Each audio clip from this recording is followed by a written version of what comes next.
একজন দরবেশ আল্লাহর বান্দা ছিলেন। তিনি সবসময় ধৈর্য ধরতেন এবং আল্লাহর উপর ভরসা রাখতেন। একদিন তার ঘরে অনেকক্ষণ ধরে খাবার এলো না। তিনি নিজেকে সান্ত্বনা দিলেন, আল্লাহর রহমতে নিশ্চয় কিছু ব্যবস্থা হবে। কিন্তু সময় কেটে গেল, রাত নেমে এলো, তবুও খাবার এলো না। অবশেষে তার ধৈর্য ভেঙে গেল। ক্ষুধার জ্বালায় কাতর হয়ে দরবেশ খাবারের সন্ধানে বেরিয়ে পড়লেন। হেঁটে হেঁটে তিনি এক ইহুদির বাড়ির দরজায় গিয়ে বিনয়ের সঙ্গে বললেন, ভাই, আমি বহু সময় ধরে না খেয়ে আছি, তুমি কি আমাকে একটু খাবার দিতে পারবে? ইহুদি লোকটি দরবেশের মুখে দেখে মায়া পেল। সে দয়া করে তাকে 2টি রুটি দিল।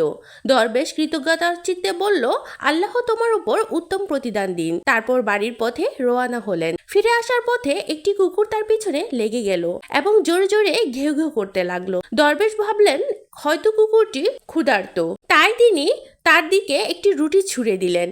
কুকুরটি রুটিটি সঙ্গে সঙ্গে খেয়ে ফেললো। দরবেশ আবার হাঁটা শুরু করলেন, কিন্তু কুকুরটি আবারও ঘেউ ঘেউ করতে লাগলো। মনে মনে বিরক্ত হয়ে দরবেশ দ্বিতীয় রুটিটিও তার দিকে ছুঁড়ে দিলেন। কুকুরটি সেটাও খেয়ে ফেললো, কিন্তু আশ্চর্যের বিষয় হলো এবারও সে দরবেশের পিছনে ঘেউ ঘেউ করতে লাগলো। দরবেশ ক্ষুব্ধ হয়ে বললেন, হে বেহাইয়া কুকুর, তোমার মালিকের বাড়ি থেকে পাওয়া 2টি রুটি তোকেই দিয়েছি, তবুও তুই আমার উপর ঘেউ ঘেউ করছিস। এই কথা শুনে আল্লাহর কুদরতে কুকুরটি মুখ খুলে বলল, বেহাইয়া আমি নয়, তুই। আমি 2 দিন ধরে না খেয়ে আছি। আমার মালিক কখনো ঠিক সময় খাবার দেয় না, তবু আমি তার দরজা ছেড়ে অন্যের দরজায় যাই না। আর তুই কেমন মালিকের বিশ্বস্ত?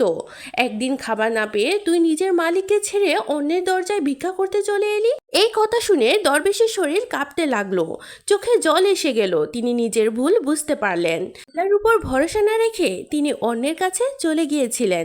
দরবেশে তাড়াতাড়ি করে নিজের আস্তানায় চলে গেল। দেখলেন তার খাবার তখনই তার সামনে রাখা আছে, ঠিক তখনই যখন আল্লাহ তাআলা চেয়েছিলেন। তিনি সেজদায় পড়ে গেলেন এবং কাঁদতে কাঁদতে বললেন, হে আল্লাহ, আমি ধৈর্য হারিয়ে ভুল করেছি। সত্যিই তুমি রিজিকদাতা আর তুমিই যথেষ্ট।